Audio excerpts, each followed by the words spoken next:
Why is it that the sole reason I'm born in a Muslim family? Can you repeat that? The one reason that I'm born in a Muslim family, and I've been raised as a Muslim, I've been brought up as one, I've been taught those teachings and not taught the teachings of Christianity or other religions that surround me. Why does that make me correct, and why is it that the Christian who has been brought up in his Christian house, he's been told that he's correct and everybody else is going to hell, and in my case, I'm going to hell? I mean, isn't it the same thing, isn't the same way that I feel about Islam is how the Christian feels about Christianity? I mean, who's right then? Who is right? Well, you can't. Obviously, you can't all be right, but you could all be wrong. Correct. That's why we rationalist, skeptical types go back down to the core question. Can any of you prove that any of the supernatural entities that you believe in actually exist? Well, that's a good question. And as soon as you can't, then we say, okay, so we set that aside.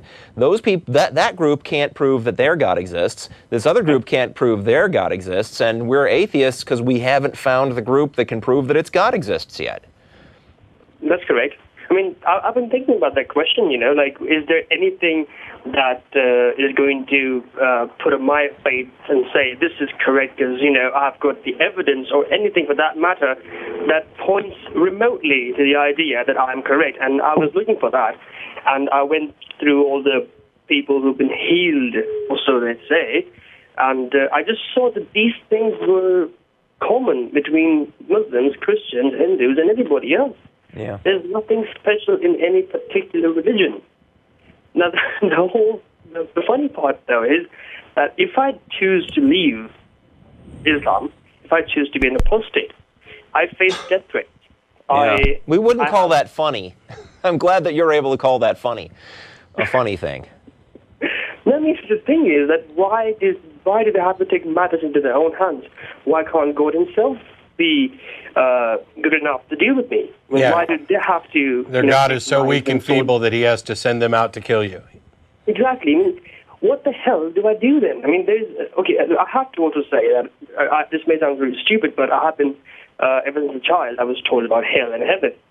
And whenever the thought of leaving the religion comes to my mind, I immediately face this fear, this frightening fear of hell, which has been programmed into me as a child, and I just can't get rid of it. And a lot of people can't. And it's one of the things you can ask yourself is, if there was a God, would he have to resort to that kind of fear tactic in order to, convince you? I'd recommend Ayaan Hirsi Ali's book Infidel. Mm-hmm. Outstanding, especially if you're talking about her transition from Islam to atheist. Oh. But yeah, this threat of hell, I mean, it exists all over the place, and it makes no sense to me why, if there was some kind of loving God, that they would resort to that. I can tell you my personal experience in my deconversion moment. Mm-hmm. I had the benefit of having been raised to believe in a loving God and a just God who cared about me and was not a jerk. That's and true. So, when I started having questions, it occurred to me, well, the God that I was raised to believe in is not going to punish me for using the brain and intellect that he gave me.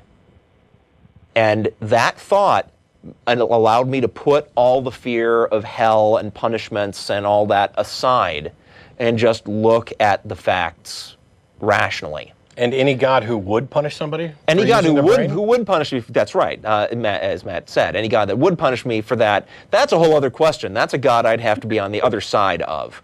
But,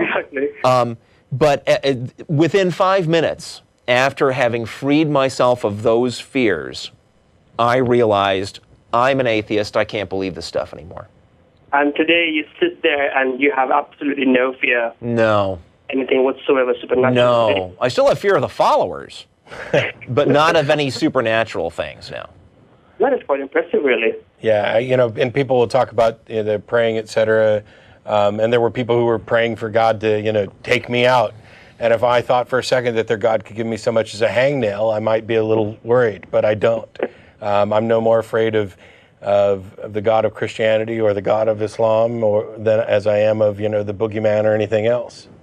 It's a very funny thing you say that you're actually fearful of the followers, because I just realized that's exactly my case now. Yeah. I'm more afraid of the death threats and the fact that I'm going to have a sword. And in your case, it's not an irrational fear.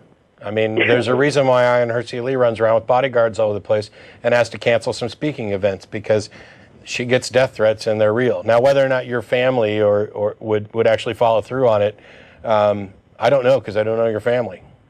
My family wouldn't be such a problem, but the people, the Muslim community here, they wouldn't be very pleased. Yeah. I mean, it's really a big scare. I mean, you see, this is one thing I actually really want to emphasize on, but I really can't do it, because if you talk about this in public, they say, you're an infidel, they label you one, and then you get all the hatred. They don't listen to you, do they? And all they say is, you were never a true Muslim. By the way, I forgot to do this the other day, and this is not meant in any way to necessarily insult you, but I missed out on Everybody Draw Muhammad Day. No, you didn't. It's the 20th. It's the 20th? Yeah, it's still coming Why up. were the schools doing it early? I don't know. There's probably Well, I'm multiple. doing it anyway, so I drew my Hey, stick finger. every day is Everybody There we Draw go. Muhammad Day. So there I am. For all those people who said I was afraid to be an infidel against religions other than Christianity, I'm an infidel with respect to all of them. And, a stick figure.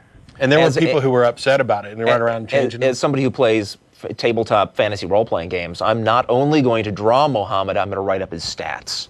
Cool. So you can beat him up in a game. That has to go on the blog. Or team up with him. You could make him a good guy, I guess. That has to go up on the blog.